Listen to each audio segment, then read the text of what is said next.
The message came without warning on a Tuesday morning. Ambassador Hyun-soo was drinking his coffee in the Earth Embassy on Luna Station when every communication device in human space began screaming at once. Emergency alerts flooded the networks. Warning signals blared from military bases. Even civilian radios picked up the transmission that would change everything.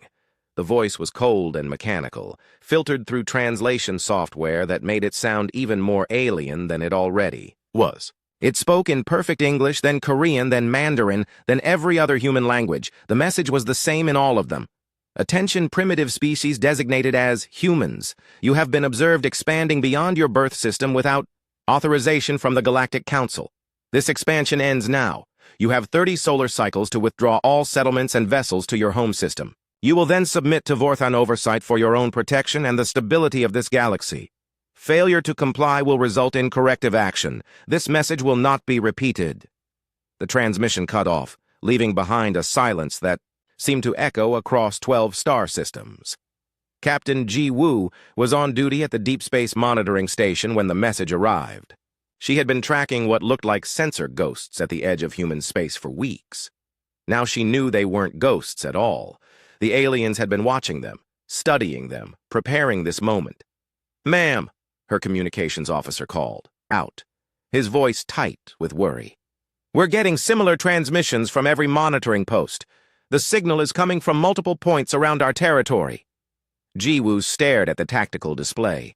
Red dots marked the source locations of the alien transmissions. They formed a perfect circle around human space, like a net that had been quietly closing around them for months. "How many ships?" she asked. "Unknown, ma'am. The signals are too strong for our equipment to get accurate counts. Could be dozens. Could be hundreds." On Earth, President Min-ho convened an emergency session of the Global Assembly. Leaders from every nation and colony gathered via quantum link, their faces grim on the massive wall display. The president's advisor, Dr. So-min, had been studying the transmission since it arrived. "What do we know about these Vorthans?" Min-ho asked. Dr. So-min activated her presentation. Images of star charts and signal analysis filled the room.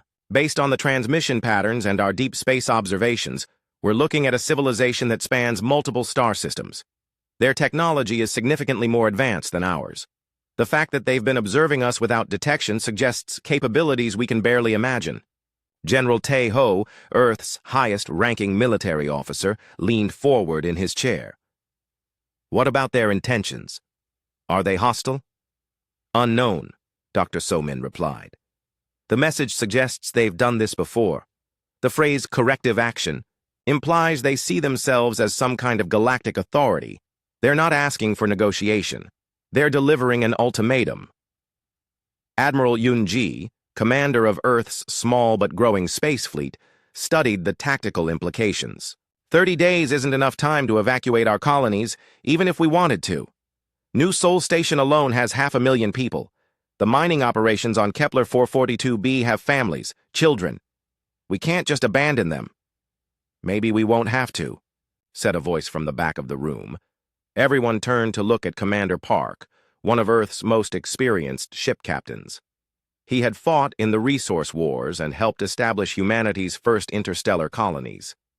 His face was calm, but his eyes held a familiar fire. "Sir," President Min-ho prompted, "these aliens assume we'll just roll over because they have bigger ships and more advanced technology. They're treating us like children who need to be managed, but they don't know us. They don't know what humans do when someone tries to push us around." Dr. So-min pulled up more data. "Commander Park might have a point.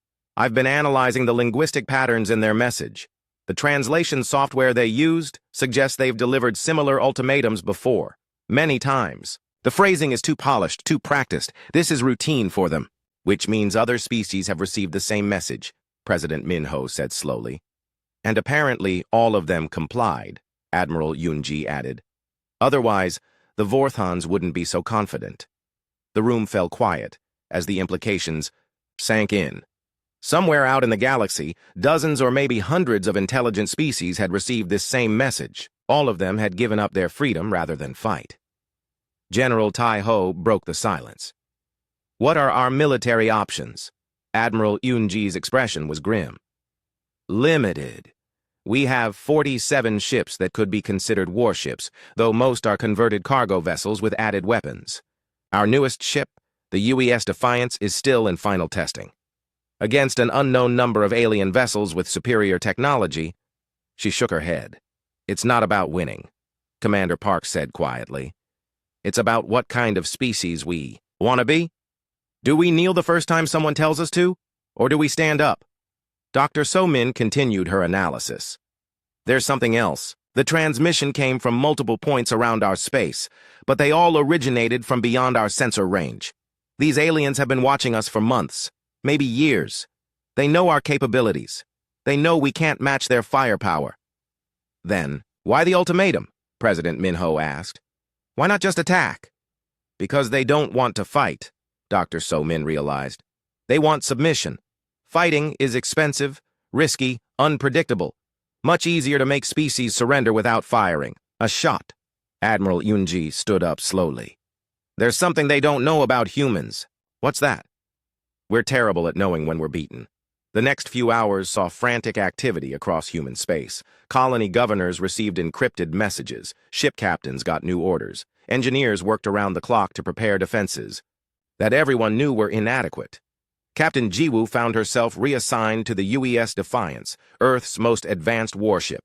It was beautiful and deadly, incorporating the best human engineering and determination.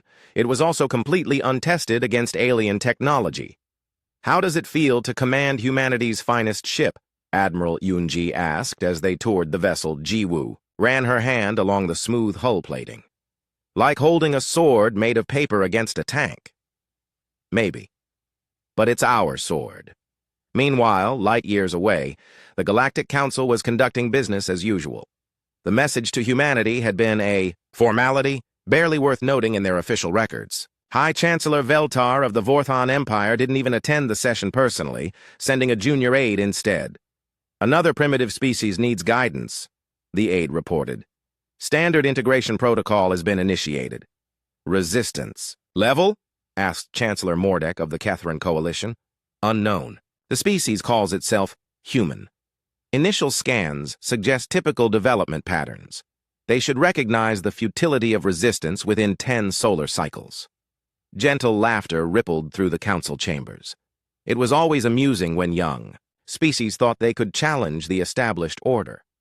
The Zarathi representative made a small wager on how quickly the humans would surrender. None of them had ever encountered a species that valued freedom more than survival.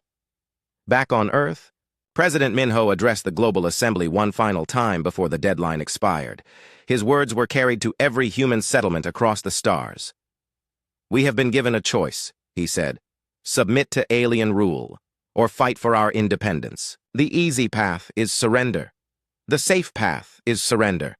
The smart path is probably surrender. He paused, looking directly into the camera. But we are human, and humans have never chosen the easy path when freedom was at stake. Today, we choose to remain free. Today, we choose to stand up. Today, we show the galaxy what happens when you threaten humanity. The vote was unanimous. In the depths of space, alien sensors detected increased activity around Earth. Ship movements, power signatures, communication traffic. The Vorthons noted it in their reports as typical pre-surrender anxiety. They had seen it countless times before. They had never seen anything like what was coming next. The neutral station, called Nexus Prime, looked like a giant metal flower floating in the void between star systems. It had been built specifically for moments like this, when different species needed to meet without the advantage of home territory. Diplomat Subin arrived in a small shuttle, feeling very alone as she approached the massive structure. The station was bigger than anything humans had ever built. Ships from dozens of different species docked at its many arms, their designs so alien that Subin couldn't even guess how they flew. Her small human shuttle looked like a toy compared to the sleek vessels of the galactic powers. Inside the station, the atmosphere was carefully controlled to support multiple species. Subin wore a simple breathing mask and walked through corridors, filled with beings she had only imagined in science fiction. Some walked on legs, others floated, and a few moved in ways that defied easy description. The main council chamber was enormous, with seating arranged in complex patterns to accommodate different anatomies. Ambassador Hyun-soo was already waiting for her, having arrived days earlier to observe the proceedings. His face was carefully neutral, but Subin could see the tension in his shoulders. "How bad is it?" she whispered as they took their assigned seats. "They've already prepared the surrender documents," Hyun-soo replied quietly. "Standard format. They've done this thousands of times before." The chamber filled with delegates from across the galaxy. Subin tried not to stare at the variety of alien forms, but it was impossible to ignore. The Kethran coalition sent representatives that looked like walking crystals. The Zarathi delegation resembled oversized insects with iridescent shells, and there were others, so strange that her mind struggled to process what she was seeing. At the center of it all sat the Vorthon delegation. They were roughly humanoid, but taller, with pale skin that seemed to shimmer in the station's artificial light. Their leader, Chancellor Mordek, wore elaborate robes that probably cost more than most human colonies' annual budgets. "We gather today to welcome another species into the galactic community," Chancellor Mordek announced, his voice translated into perfect English through hidden speakers. "The species known as humans has reached the natural conclusion of their expansion phase." Polite applause echoed through the chamber. Subin felt sick. "As is traditional, we offer the new species a choice," Mordek continued. "Full integration, under Vorthon guidance, with the usual territorial and technological restrictions, or, for those showing particular promise, client species status." A new figure rose from the Vorthon section. This one was even taller than the others, with markings on his skin that suggested high rank. "I am Senior Administrator Tokval. I am authorized to offer humanity client species status." More applause, this time more enthusiastic. Apparently, this was considered generous. Tokval activated a holographic display that showed human space, as it currently existed, then showed it as the Vorthons proposed to reorganize it. Under client species status, humans would maintain limited self-governance over 3-star systems, including their birth world. In exchange, humanity would provide military service to the Empire and tribute in the form of raw materials and manufactured goods. Subin watched the display shrink their territory by 70%. Entire colonies would be abandoned. Millions of people would be relocated. The mining operations that formed the backbone of human expansion would be handed over to alien control. "This is quite generous," whispered a delegate from somewhere behind her. "Most species are lucky to keep one system." "The humans should accept immediately," agreed another voice. "The Vorthons don't usually offer client status to such a young species." Ambassador Hyun-soo stood slowly. "Honored delegates, Diplomat Subin will now present humanity's official response to your generous offers." Subin rose on unsteady legs. Every eye in the chamber focused on her, and she felt the weight of representing her entire species. The prepared speech felt heavy in her hands. "Honored members of the Galactic Council," she began, her voice stronger than she felt. "Humanity is grateful for your attention to our development and your offers of guidance." Satisfied murmurs rippled through the audience. This was the expected opening. However, after careful consideration, humanity must respectfully decline both offers. The chamber fell silent. Subin could have heard a pin drop. "Perhaps there was a translation error?" Chancellor Mordek suggested gently. "The human representative surely means to request time to consider the terms?" "No translation error," Subin replied clearly. "Humanity chooses to maintain full sovereignty over our current territory and our future expansion." Now the murmurs were confused, worried. This wasn't how these meetings usually went. Senior Administrator Tokval leaned forward. "Perhaps the humans don't understand the situation. Your species lacks the technology to defend such territory. Your population is too small to maintain effective governance across multiple systems. You would be vulnerable to raiders, pirates, and hostile species." "We understand the risks," Subin said. "We choose to face them as a free people." The chamber erupted in chittering, clicking, and other sounds that the translation system couldn't convert to recognizable words. Several delegates turned to each other in obvious confusion. Chancellor Mordek raised a hand for silence.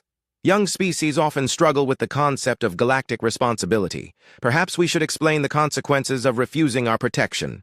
A new holographic display showed star charts marking the territories of species that had chosen unwisely in the past. Each territory was marked with red symbols that Subin didn't need translated. These species chose independence over security, Takaval explained patiently. Pirates destroyed their shipping. Raiders enslaved their populations. Hostile neighbors seized their resources. In each case, the survivors eventually requested our protection. Unfortunately, by then there was little left to protect. How many of these species faced threats from the Vorthons themselves? Subin asked quietly. The question hung in the air like a toxic cloud. Several delegates shifted uncomfortably in their seats.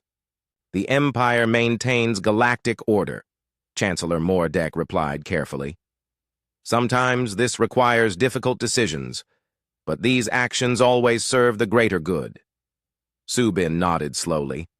And if humanity continues to refuse your protection, then humanity will learn the same lessons these other species learned. The galaxy is not a safe place for those who refuse reasonable guidance. I see. Subin looked around the chamber at faces both alien and familiar in their expressions of concern, pity, and condescension. I would like to request a brief recess to consult with my government. Relief was visible throughout the chamber. Finally, the humans were showing sense. Of course, Chancellor Mordek said warmly. Take all the time you need. We understand this is a difficult decision for a young species.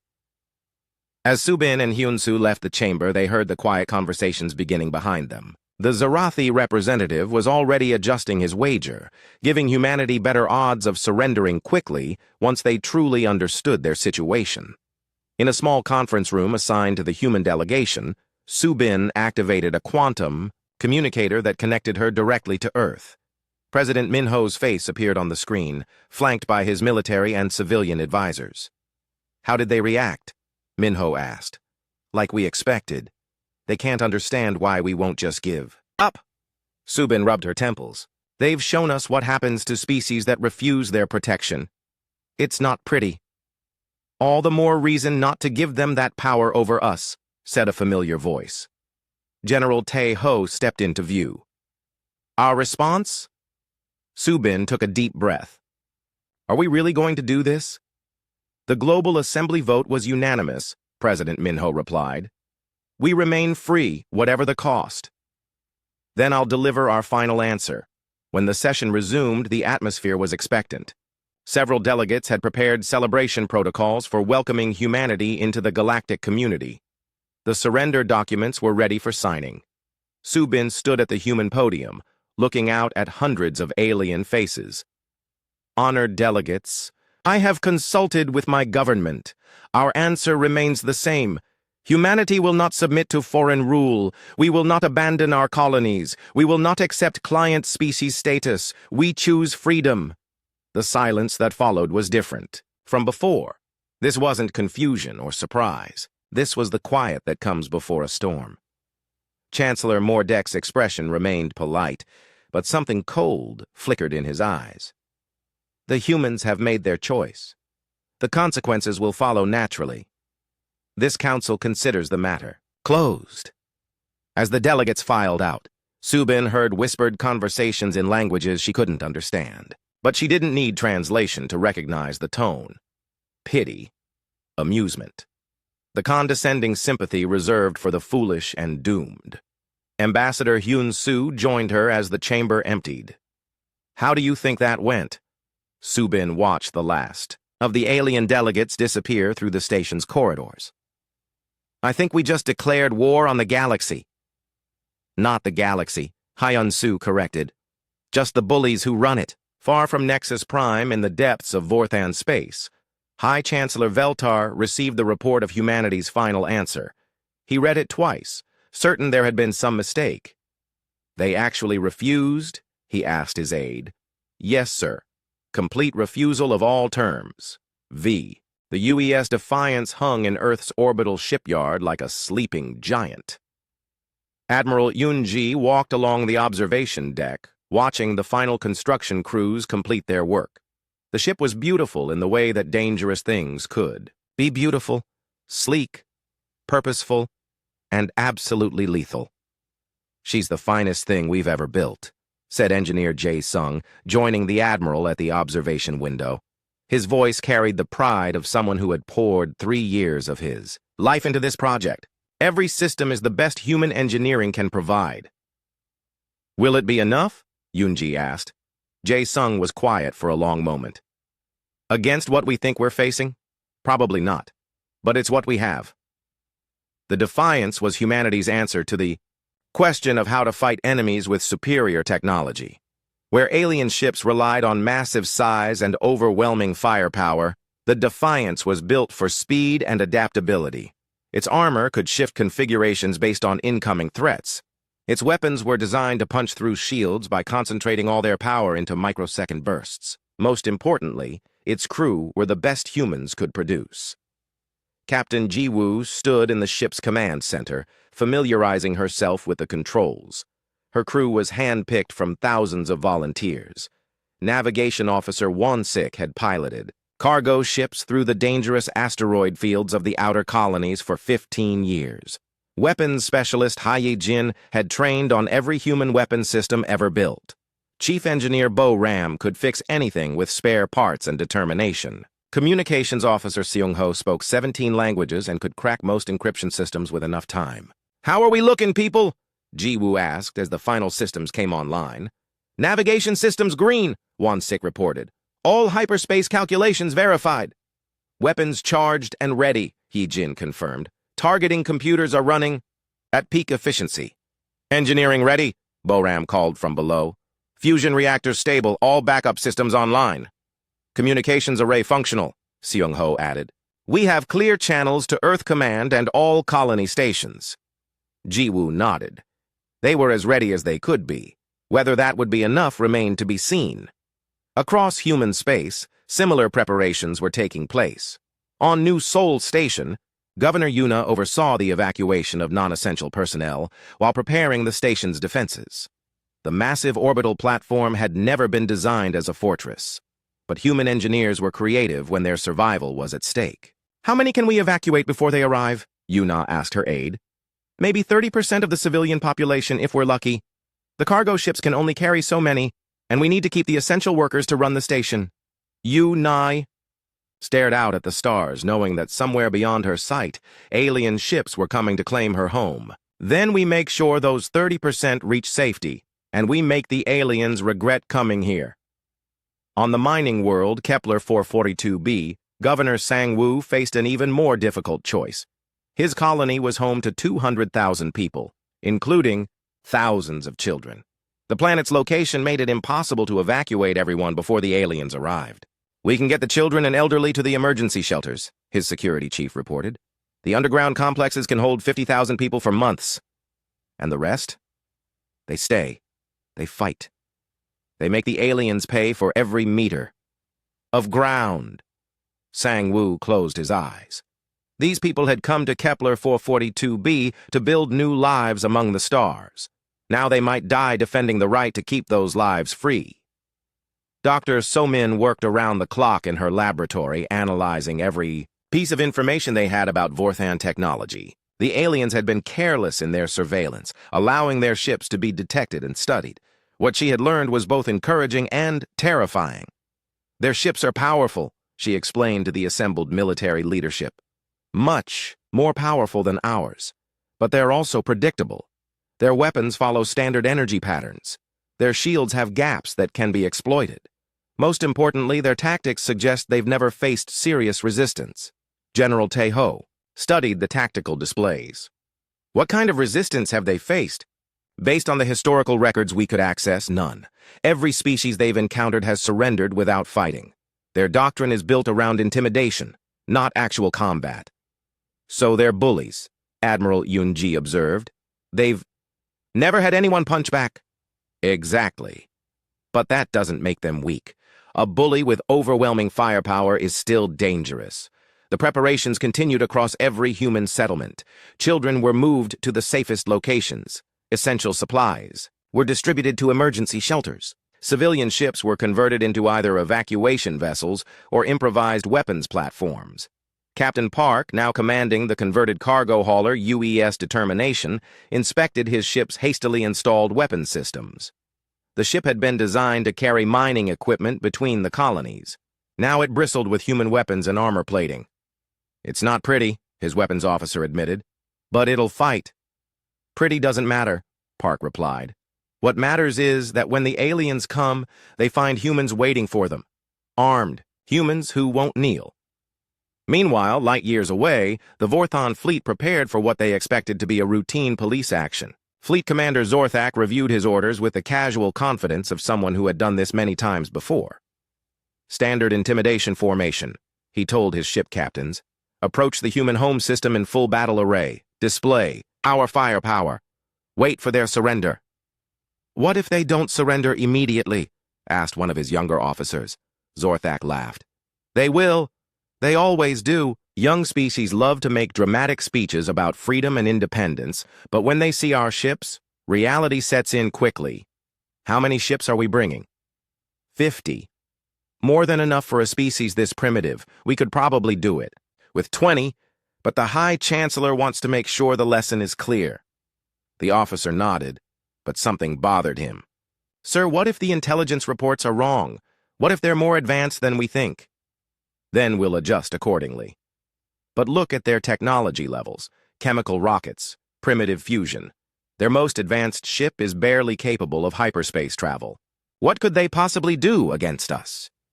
Back in human space, the same question was being asked with very different implications.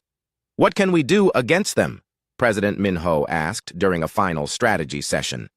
"We can fight," General Tejo replied simply. "We can make them bleed. We can show them that freedom isn't free and some prices are worth paying. And if we lose, then we lose as free people. Our children will remember that humanity chose to stand rather than kneel." Admiral Yun-ji pulled up tactical projections. "The Defiance will engage them first. Best case scenario, we bloody their nose and make them think twice. Worst case, we show the galaxy that humans don't surrender without a fight." Dr. Soman added her final intelligence assessment. "The psychological impact could be significant. No species has ever engaged the Vorthons in actual combat. Even if we lose, we'll be doing something unprecedented." "And if we win, President?" Minho asked. The room fell silent. None of them had seriously considered that possibility. "If we win," Admiral Yunji said slowly, "then everything changes. For us, for the galaxy, for every species that ever received an ultimatum like ours." Captain Jiwoo received her final orders as the Defiance prepared to depart Earth's orbital shipyard. The message was simple and direct. Defend human space, protect human freedom, show the galaxy what humanity stands for. She read the orders to her crew as they took their stations.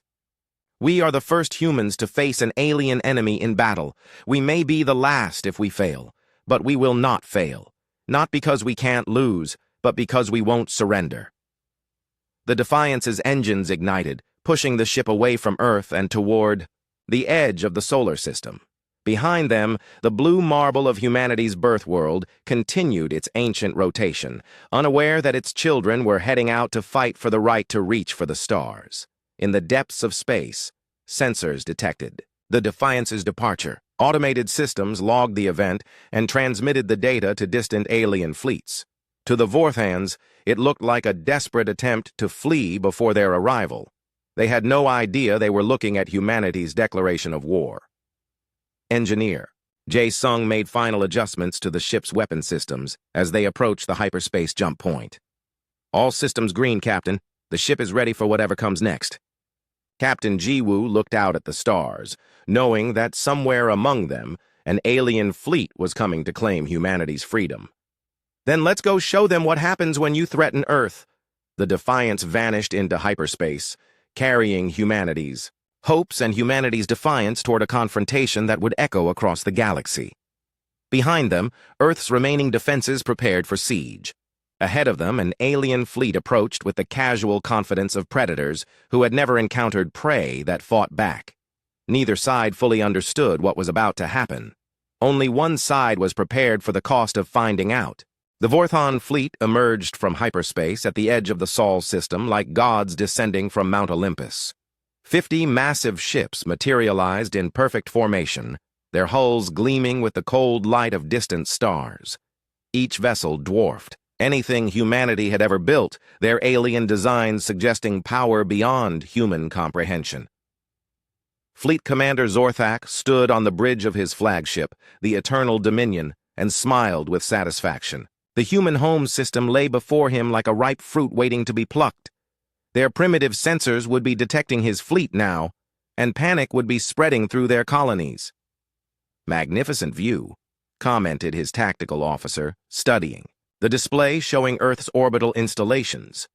"Primitive but functional. They'll make decent workers once they accept guidance." "Any defensive response?" Zorthak asked, though he expected none. Young species rarely had the courage to actually fight. "One ship approaching from the inner system," the sensor operator reported. "Small vessel, possibly a diplomatic courier." Zorthak nodded. This was proceeding exactly as expected. The humans were sending someone to negotiate the terms of their surrender. "Let them approach. We'll give them a close look at our firepower before we accept their capitulation." The UES Defiance cut through space toward the alien fleet with the determination of a bullet seeking its target. Captain Ji Woo stood on her bridge, studying the tactical display that showed the massive alien ships arranged in a formation clearly designed for intimidation rather than combat. "They're not even trying to defend themselves," observed weapons specialist Hai Jin, her voice tight with nervous energy. "Look at that formation. They're just sitting there like they own the system." "Maybe they think they do," Navigation Officer Wan Sik replied, making final course adjustments. "Our sensors are having trouble getting accurate readings on their weapons. The energy signatures are off the charts." Captain Jiwoo opened a communication channel that would broadcast to both Earth and the alien fleet. Her words would be heard across human space and beyond. "This is Captain Jiwoo of the UES Defiance to the unidentified vessels in Sol system. You are trespassing in sovereign human territory. Withdraw immediately or face the consequences." The response came in the form of laughter. Deep, rolling alien laughter that transmitted clearly through the communication systems. Fleet Commander Zorthak's voice followed, filtered through translation software but still carrying clear amusement. "Primitive vessel, you approach the fleet of the Vorthan Empire. Lower your shields and prepare to surrender. Your species has been offered generous terms for integration into galactic civilization. Do not force us to demonstrate why these terms are generous." On Earth, Admiral Yunji watched the confrontation unfold from her command center buried deep beneath the planet's surface. Around her, dozens of technicians monitored every sensor reading, every communication signal, every piece of data they could gather about humanity's first space battle. "The Defiance is outnumbered 50-1, reported her tactical officer. "Each alien ship outmasses our ship by at least 10-1. This is going to be a massacre." "Maybe," Yunji replied calmly. "But it's going to be our massacre, and sometimes that's what matters." Captain Jiwoo's response was broadcast across the galaxy through communication networks that reached every civilized world. Her words were simple, direct, and utterly human. Unknown. "Vessels, this is your final warning. Humanity does not surrender. Humanity does not kneel. Withdraw now or face the consequences." Fleet Commander Zorthak's amusement evaporated. He had expected fear, pleading, perhaps desperate offers of tribute. He had not expected defiance from a species facing impossible odds. "Tactical officer, target their engine systems. A light demonstration should restore their sense of reason." "Sir, they're continuing to approach. They're not even trying to evade." Zorthak frowned. This wasn't following standard patterns. Young species were supposed to scatter when faced with superior firepower, not charge directly into it. "Perhaps they're suicidal," suggested his communications officer. "Some species prefer extinction to submission." Ridiculous. No species chooses extinction over the opportunity to serve the Empire. But even as he said it, Zorthak felt a small chill of uncertainty. What if this species was different? The Defiance closed to weapon range, its targeting systems locking onto the lead Vorthan destroyer. Captain Jiwoo gave her final orders as a free human captain. "All hands. This is the captain." We are about to engage a superior enemy force. We probably won't survive this battle. But we will not surrender. We will not retreat. We will show the galaxy what humanity stands for. Weapons Specialist Haye Jin, you are authorized to fire when ready. Haye Jin's finger hovered over the firing control. Her targeting computer showed a perfect lock on the alien destroyer's shield generators. Dr. Somin's intelligence analysis had identified this as a critical weakness in Vorthan's ship design. For Earth, she whispered, and pressed the button. The Defiance's main cannon spoke with the voice of human determination. The concentrated beam of coherent energy crossed the space between ships in microseconds, striking the Vorthan destroyer exactly where human analysis had predicted the shields would be weakest. The alien ship's shields flared, held for a moment, then collapsed entirely. The beam continued through the hull plating as if it were paper, penetrating deep into the ship's core systems. Secondary explosions rippled through the destroyer as critical systems failed. The massive alien warship broke apart in an expanding cloud of debris and superheated plasma.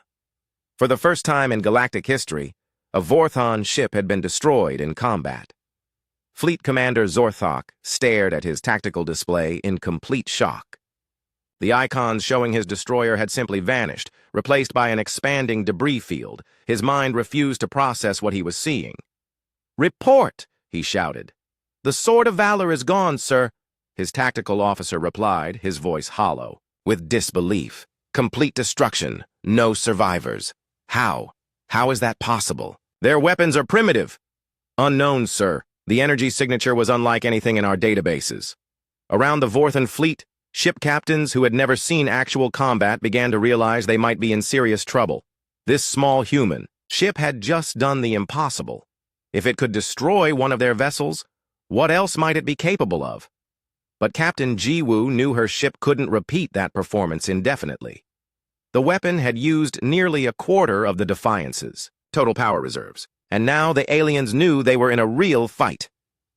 "Evasive maneuvers," she ordered. "Make them work for their shots." The Defiance danced through space, its smaller size and superior maneuverability allowing it to avoid the massive energy beams that the Vorthan ships fired in response. But there were so many of them, and they were learning quickly. "Hull breach on Deck 7, Chief Engineer Boram reported over the communication system. "We've lost 2 fusion reactors, power down to 60%. Can you fix it?" "Working. On it, Captain. But we're taking more damage than we can repair." The battle became a deadly game of cat and mouse played out across the Sol system. The Defiance struck again and again, its precisely targeted attacks destroying 2 more Vorthan ships and crippling several others. But the aliens' superior numbers began to tell. Communications Officer Seung Ho managed to maintain contact with Earth throughout the battle, broadcasting everything across human space and beyond. Every human settlement watched their finest ship fight against impossible odds. Every alien civilization monitored the unprecedented spectacle of effective resistance to Vorthan power. "This is the defiance to all human stations," Captain Jiwoo announced as her ship took critical damage. "We have engaged the enemy fleet. 3 alien ships destroyed, multiple others damaged. They are not invincible.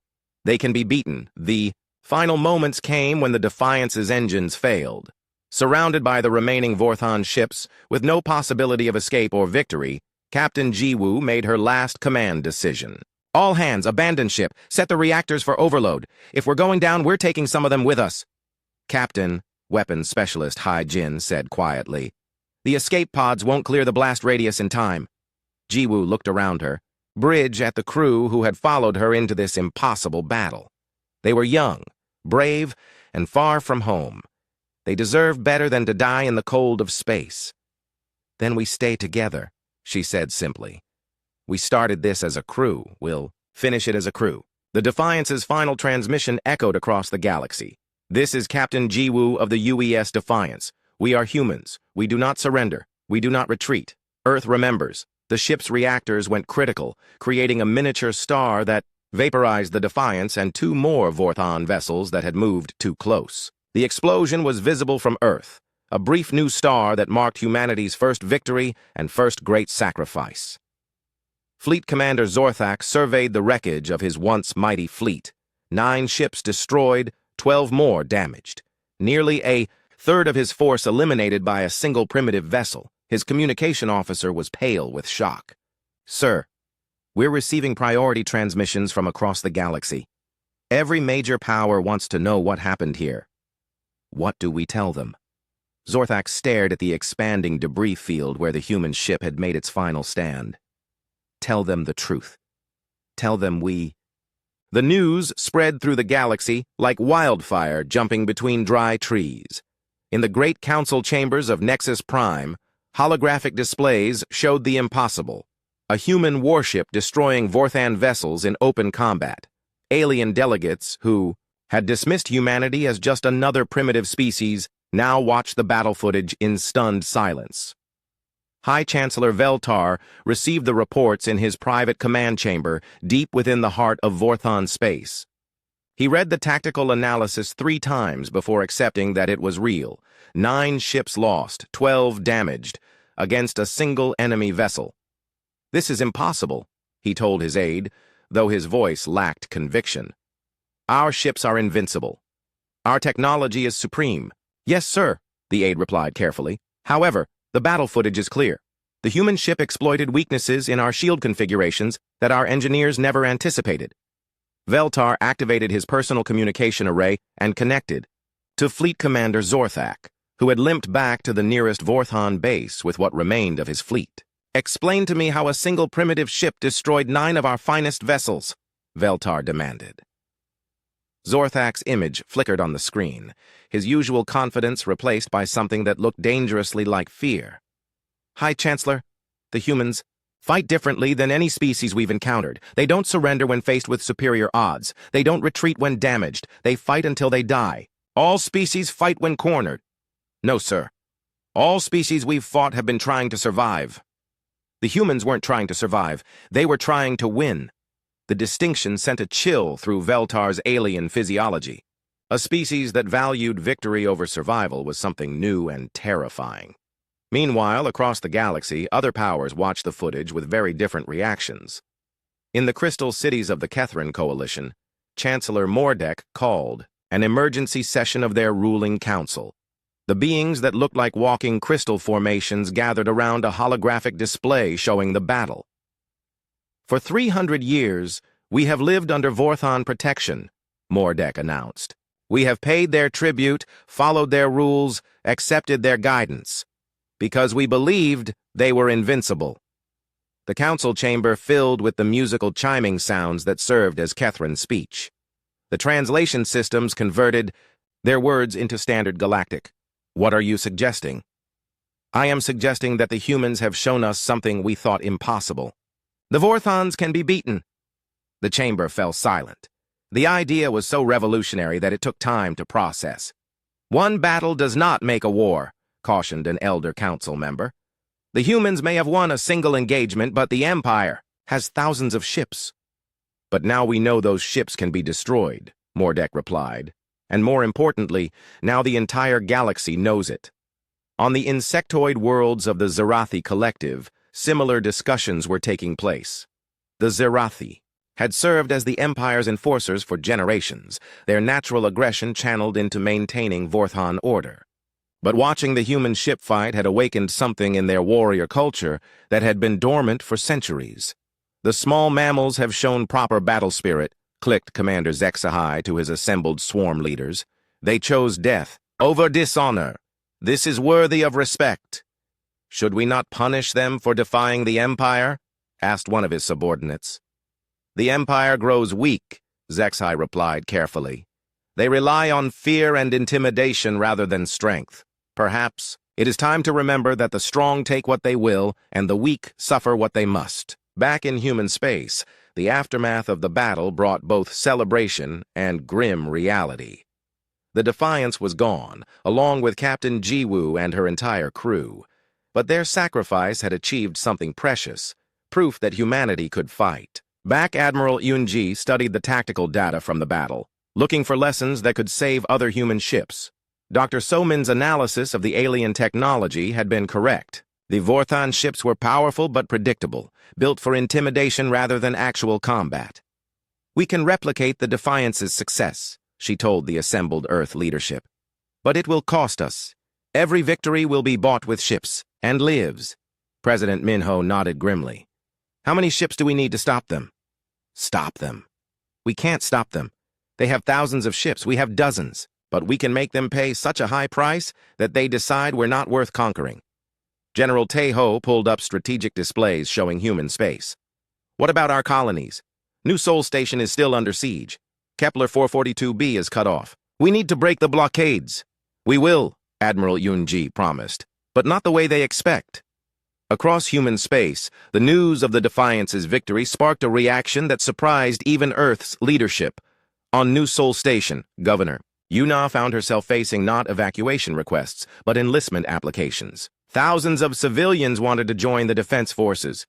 They're not trained soldiers, her security chief pointed out. Neither were the Americans at Lexington and Concord, Yuna replied. But they fought anyway, because freedom was worth fighting for. On Kepler 442b, Governor Sang-woo watched similar scenes. Miners put down their tools and picked up weapons. Factory workers converted their production lines to military equipment. Children drew pictures of the Defiance destroying alien ships and pinned them to schoolroom walls. The whole colony wants to fight, his aide reported, even the ones who were talking about surrender yesterday. The Defiance showed them something important, Sang-woo observed. It showed them that humans don't have to lose. But the most significant reaction came from an unexpected source. Deep in the archives of the Galactic Council, an automated monitoring system detected unusual communication patterns. Species that had been silent for generations were suddenly sending messages to each other. Old resistance movements that had been dormant for centuries were stirring to life. Ambassador Hyun-soo received the first contact on Nexus Prime. It came through an encrypted channel that bypassed all official communication networks. Human representative, the message began. We are the Talvani Liberation Front. Our people were conquered by the Vorthans 200 years ago. We have watched your species' defiance with great interest. We wish to discuss mutual assistance. More. Messages followed. The Korath Resistance Movement, the Free Zentaran Alliance. Species that had been conquered, enslaved, or forced into submission were reaching out to humanity. Not for protection or guidance, but for alliance. Dr. Somin analyzed the communications patterns and made a startling discovery. The human example is triggering a galaxy-wide resistance movement. Species that accepted Vorthon rule are starting to remember what independence felt like. The implications were staggering. The Vorthon Empire didn't just rule through superior firepower, they ruled through the belief that resistance was futile. The Defiance had shattered that belief. High Chancellor Veltar realized the danger before his advisors did. The humans weren't just defying the Empire. They were inspiring others to do the same. If the resistance spread, everything the Vorthans had built could collapse. We need to make an example, he decided, not just of the humans, but of anyone who thinks they can follow the human example. What do you recommend, sir? Total mobilization. Send the entire Third Fleet to finish what Zorthak started. Show the galaxy what happens to species that resist our authority. Sir, that's over 300 ships. Isn't that excessive for one primitive species? Veltar's eyes held a cold light that his aide had never seen before. It's not about the humans anymore. It's about maintaining order. If we show weakness now, every conquered species in the galaxy will rise against us. And if the humans win again, then we face a galaxy-wide revolt that could destroy everything we've built. The orders went out across Vorthon space. The Third Fleet began mobilizing for what would be the largest military operation in galactic history. But as the ships gathered, their commanders couldn't shake the memory of the battle footage they had all seen. One small human ship had done the impossible. What could an entire human fleet accomplish? On Earth, Admiral Yoon-ji received intelligence, reports about the Vorthon mobilization. 300 ships were coming to finish what the First Fleet had started. Can we stop them? President Minho asked. No, Unji replied honestly, but we can make them remember us. The shipyards of Earth and her colonies worked around the clock, building new vessels and converting civilian ships for war. The Defiance had been the first, but it wouldn't be the last. Humanity was going to war, and they were going to war their way. Across the galaxy, the news of the coming confrontation spread to every world, every species, every corner of known space. The outcome would determine not just humanity's fate, but the future of galactic civilization itself. For the first time in 3,000 years, the established order was truly threatened. And it all started with one ship, one crew, and one species that refused to kneel. 6 months after the Battle of Sol, the galaxy was a different place. High Chancellor Veltar stood before the emergency session of the Vorthon High Command, his once imposing figure now bearing the weight of an empire under siege. The holographic displays around the chamber showed the grim reality. 17 star systems in open revolt, trade routes under constant attack, and a military stretched thin across too many fronts. "The Third Fleet was our finest force," reported Admiral Krextall, his voice hollow with defeat. 300 ships, the best crews in the Empire. The humans destroyed 67 vessels and damaged over 100 more before we were forced to withdraw. "How?" Veltar demanded, though he dreaded the answer. "How does a species barely out of their home system defeat our greatest fleet?" "They fight like nothing we've ever encountered," Krextall replied. "They convert cargo ships into weapons platforms. They ram our vessels with damaged ships rather than surrender. They coordinate attacks across multiple systems simultaneously. And, sir, they're teaching others." The last words hung in the air like a death sentence. The humans weren't just winning their own war. They were spreading their methods to every resistance movement in the galaxy. Dr. So-Min stood in the rebuilt command center on Earth, watching intelligence reports flow in. From across human space, the war had cost them dearly. Entire colonies evacuated, ships and lives lost in countless battles. But they were winning. More importantly, they were no longer fighting alone. The Talvani have successfully liberated 3 of their core worlds, she reported to the assembled Earth leadership. The Koreth resistance has cut off supply lines to 2 major Vorthan bases. The Zentaurans have declared independence and are requesting military advisors. President Minho studied the galactic map, now dotted with the symbols of free worlds and active resistance movements. "How many species are we supporting now?" 43 active resistance groups across 31 star systems, General Tae Ho replied. "And more joining every week." Admiral Un-ji, now commanding humanity's expanded fleet, highlighted the key strategic points. "The Vorthans are facing the same problem every empire faces when dealing with widespread resistance. They can't be strong everywhere at once." "What about their response?" "Predictable. They're pulling ships from border duties to reinforce core systems. That's opening opportunities for species that have been planning revolts for decades." On Nexus Prime, the political landscape had transformed completely. Ambassador Hyun-Soo now represented not just humanity, but the coalition of free worlds, a growing alliance of species that had chosen independence over imperial rule. Chancellor Mordek of the Kethrin Coalition had been among the first to join, bringing 12 star systems into the alliance. His crystalline form reflected the chamber's lights as he addressed the assembled representatives. For 3,000 years, the galaxy has operated on a simple principle: the strong rule, the weak serve. Humanity has shown us another way: the principle of self-determination, the right of free peoples to choose their own destiny. The chamber was filled with beings that would have been unthinkable allies just months before. Former Vorthon client species sat beside their former enemies. Resistance fighters worked alongside reformed imperial administrators, all united by the simple idea that freedom was worth fighting for. Captain Min Jun commanded the UES Retribution, one of 12 new Defiance-class ships that now patrolled human space. The designs had been improved based on lessons learned from the first battle, incorporating technology shared by alliance partners. "Contact on sensors," reported his navigation officer. "Vorthon patrol ship, destroyer class." "Are they heading for the convoy?" "Negative, sir. They're maintaining distance. Looks like they're just observing." Minjun nodded. This was the new reality. The Vorthans still had superior numbers, but they could no longer attack human vessels without risking a coordinated response from dozens of alliance species. The balance of power had shifted. "Let them watch," he decided. "Make sure they see." Our new escort formation. I want them to report back that attacking our convoys means facing 5 different species warships. The psychological warfare was working.